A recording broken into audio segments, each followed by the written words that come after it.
एक कोई हो भगवान को शिव जी को छोटो मोटो भक्त, वो भगवान शिव जी तपस्या कर प्रसन्न करे बन कह भगवान ने जगह एक शंख दियो कि ओले ओ शंख तू बजा सी ना थारे धन घणो जी, तू जकी चीज की कामना करी इच्छा करसी ना भाई थारी इच्छा पूरी हो जी। पण एक बात को ध्यान तन राखनो पड़सी, भगवान सागे सागे चेतावनी दी काई क्यों पड़ोसी जो है ना पड़ोसी का डबल वेलो, तू जिया शंख बजायो तू शंख बजा करके जे यहाँ कामना करसी कि मारे एक महल बन जावे, एक माड़ियो बन जावे, एक मकान बन जावे, तो पड़ोसी का दो बनेगा। अब वो शंख ने ले तो आयो भगवान को ले लियो, ले यार आपको कपड़े में लपेट बिन एकदम ऊंडो ही रख दियो, हाँ डूंगो रखियो कटी ऊंडो, हाँ कोई के हाथ न आवे कोई देख नहीं लेवे जी कई साहब गरगानी नहीं ठापड़े, क्योंकि पड़ोसी का नहीं होना चाहिए, बीमारी तो आई ना। हाँ ओवे जना खाली मारे मारी होनो, खाली मारे एक लगे ही हुए पड़ोसी के क्यों हुए, यान को भाव भी एक बार वो तो कोई बारे गेड़ो हो फोड़ा पड़े कमाण वास्ते भी जावे कटे मजूरी करने गेड़ो, दीपावली के आसपास को कोई समय आयो और जड़ा जड़कवार सब करया करे था घरा महीने घराला जड़ा जड़कवा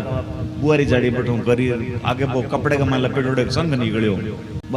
घराली जगी बिन निकालियो संग ने, अरे ओ यान को संग यान को सुंदर ये कपड़े का मैं लपेट मेल लेडो, देखो काई कारण है अपन तो कदी बतायो को नहीं, घर को धनी है जो कदी कहियो को नहीं के फलाने जी आपने यान एक संघ है मिलेडो है और एक मन ने तो कम से कम बतावे ना, अर्धांगिनी ने तो घराली ने तो बतावे, जो मन नहीं को नहीं बतायो काई बात है, छोरो छोरे क्यों वो देख तो कहीं बाजे के किसी, अब छोरो जी शंख बजायो, शंख बजाता ही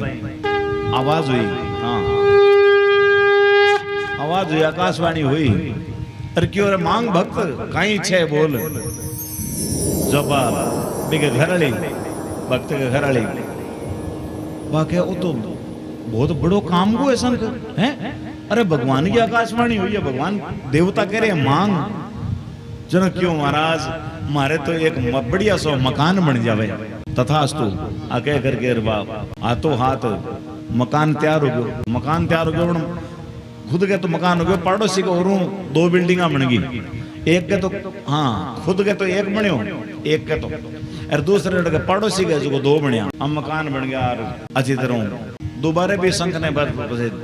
आदत पड़ गई तो दोबारा शंख ने बजा क्यों मांग क्यों बढ़िया सुंदर सी गाय हुए और गाय दूजे बड़े सारे दूध वाली गाय हुए, देसी गाय थुई वाली, तो भी गए एक गाय होगी और पड़ोसी के दो गाय, जिते ने वो बारे कमान ने गेड़ो आयो भाई राम आयो और आगे देखो रे वो घर जगह तो अपरली है, वो घर कठू आयो सुदामा जी बात हुई, वो घर कठू आयो यार पड़ोसी के दो बिल्डिंगा यार का भी वो दिमाग से करे और दिमाग में बात आई कि कठई वो संग हाथ कौन लाग गयो है, और आयो घर में आकर के पूछो देखियो आगे घराली अरे टाबर आई घरी खुद गई, अरे क्यों ए पसे मेल माड़िया क्या बनया क्यों थे मारू बात छिपा रखी घराली के थे मारू बात छिपा रखी, कोई बात है कि बताओ है दुख पान लाग रहा इतना दिन यही, अरे देखो मैं तो वो शंख है जो छोरो शंख बजायो, अरे शंख बजाता ही भगवान की कृपा होगी, तो मेल माड़िया खड़िया हो गया, अरे क्यों क्या मेल माड़िया खड़िया हो गया, मार तो रामायण कर दी थी, हाँ कहीं रामायण कर दी क्यों कहीं कर दी, पड़ोसी के देख क्यों पड़ोसी के देखा कहीं पड़ोसी की ठीक है ठाट बाटी है, अरे क्यों ठाट बाटे नहीं होना चाहिए नहीं केवल मारे ही होना चाहिए कि क्यों अभी का बड़ो कष्ट हो, अब वो क्यों वो शंख मिलो कटे क्यों शंख तो ठाई हुई पड़ी तो लिया हाँ घराले को शंख मंगायो अरे खुद शंख बजायो और पाची वही आकाशवाणी क्यों मांग भक्त कहीं छे, अब क्यों मारी आई छे कि मारे घर के सामने एक कुओं खुद जावे, एक कुओं खुद जावे घर के सामने, अब बियाण घर के सामने एक खुद और पड़ोसी वाला घर के सामने दो, एक शंख और बजायो दो एक दिन को हाँ बीच में गैप दे करके और संग बजायो और आकाशवाणी, अब कहीं छे कि अब मारी एक आंख चली जा, अरे एक आंख फूट जावे, अब खुद तो होशियार हो जाए ना, एक अपने तो एक जाए पड़ोसी के दोनों हलाल एकदम, तो क्यों हमारी एक आंख फूट जावे तो बिकी तो एक आंख गई और पड़ोसी की दोनों आंखें